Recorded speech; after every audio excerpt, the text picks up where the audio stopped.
Bom dia! Sejam todos mais uma vez bem-vindos a este canal.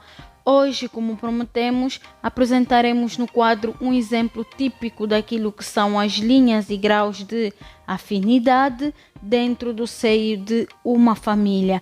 Na semana passada tivemos a oportunidade de estudar aqui as noções básicas de afinidade e como achamos então as linhas e graus, ascendências e descendências da afinidade. Não saia daí que nós voltamos já já. Já estamos de volta, vamos então ao quadro para analisarmos um exercício simples. Bem, temos aqui este exercício simples de uma família. Vou apenas abrir aqui um parênteses para relembrá-lo que da mesma maneira em que tivemos a analisar em aulas passadas as linhas e graus, a ascendência e descendência do parentesco, é da mesma maneira que analisaremos então a ascendência, descendência, linhas e graus da afinidade. Somente substituiremos a expressão parentesco pela palavra afinidade. Então, o que é que nós temos aqui? Bem, nós temos B, que vamos tratá-la de mulher. B é filha de C e D, que nesse caso é o seu pai e a sua mãe. B tem ainda avós paternos e avós maternos, que podemos chamar então de avô 1, avô 2, avô 3, avô 4. B ainda é irmã, não é? É irmã de B1, que é seu irmão, é irmã de B2, que é seu irmão, e de B3, que é sua irmã. B tem 3 sobrinhos, o filho de B1, o filho de B2 e o filho da B3.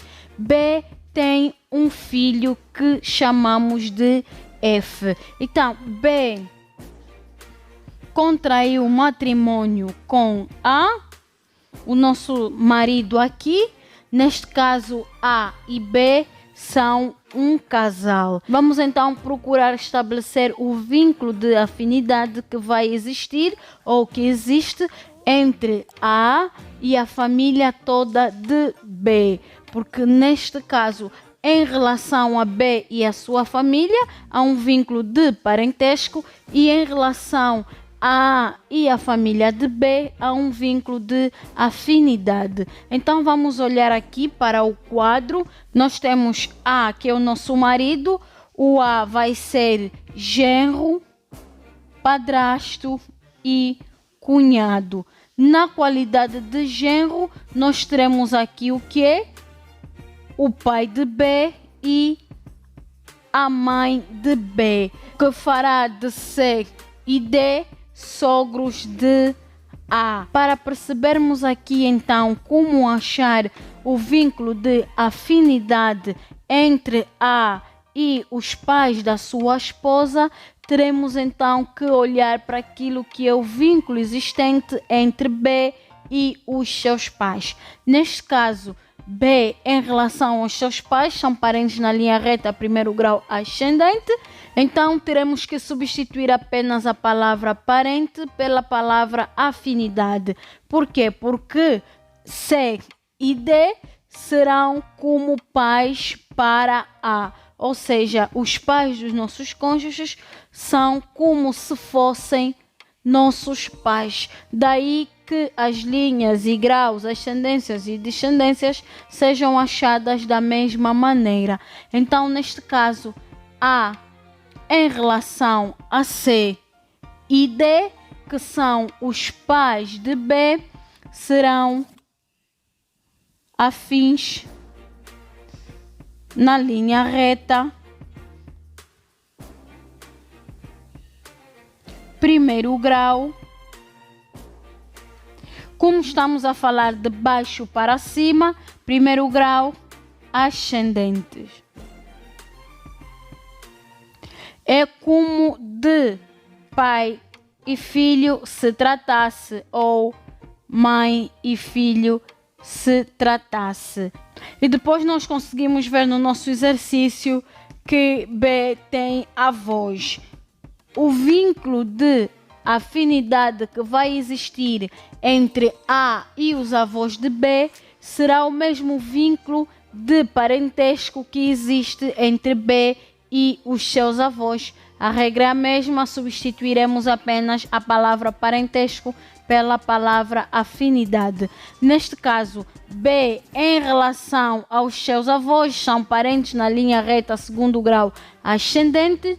A em relação aos avós de B serão então, ou ele será afim na linha reta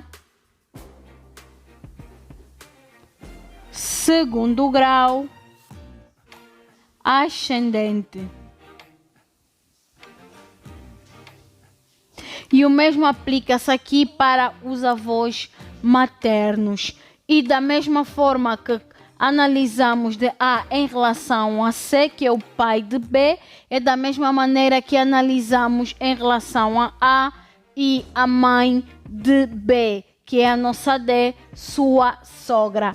E depois temos aqui que B tem irmãos. Tem 2 irmãos e uma irmã. Nós já tivemos aqui a estudar que os irmãos não são na linha reta, mas sim na linha colateral. Neste caso, os irmãos entre si são parentes na linha colateral segundo grau, como são irmãos de pai e mãe. Então temos aqui irmãos bilaterais.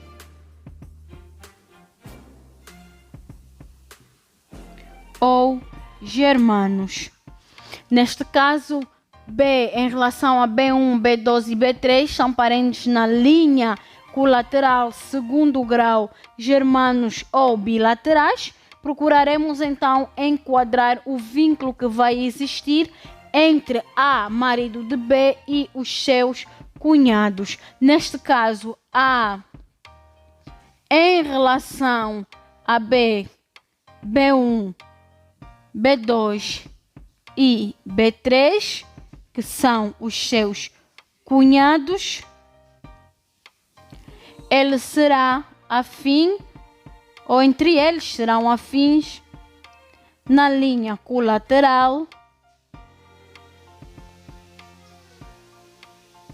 segundo grau,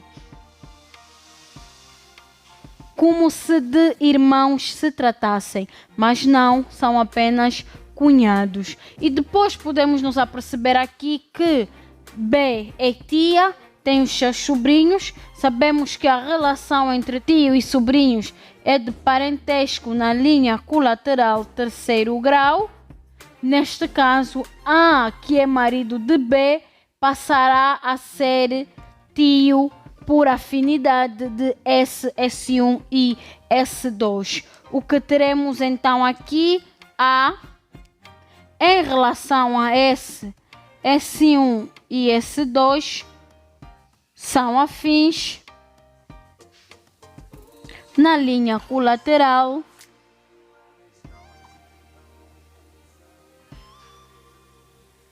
terceiro grau, como se de tio e sobrinhos se tratasse. Por último, resta-nos então aqui o nosso F. O F é filho de B, de uma outra relação, não nos importa, mas neste caso aqui, A, ao casar-se com B, passará ou passa a ser padrasto de F.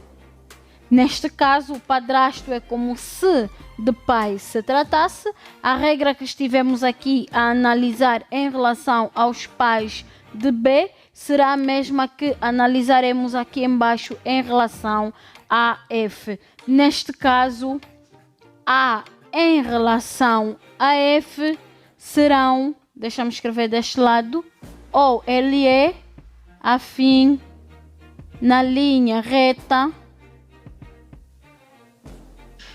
primeiro grau descendente, como se de pai e filho se tratasse. Se substituirmos a palavra afim pela palavra parente, notarão que estaríamos então a falar de pai e filho. Neste caso, o que é que nós temos aqui?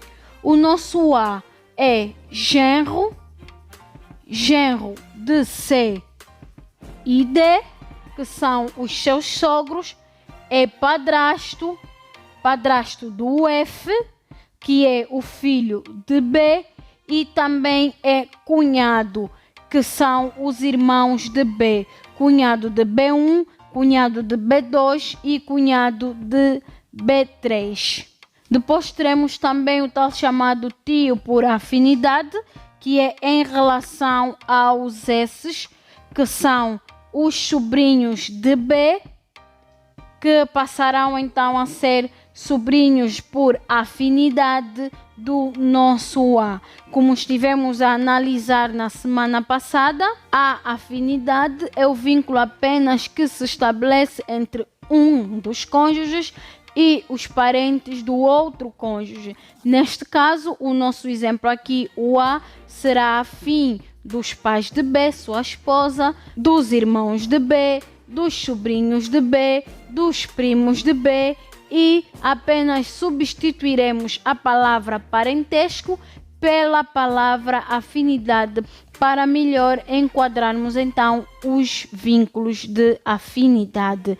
Bem, hoje ficamos por aqui. Foi um prazer tê-lo do outro lado. Na próxima semana falaremos então sobre os efeitos da afinidade. Fique bem e até a próxima.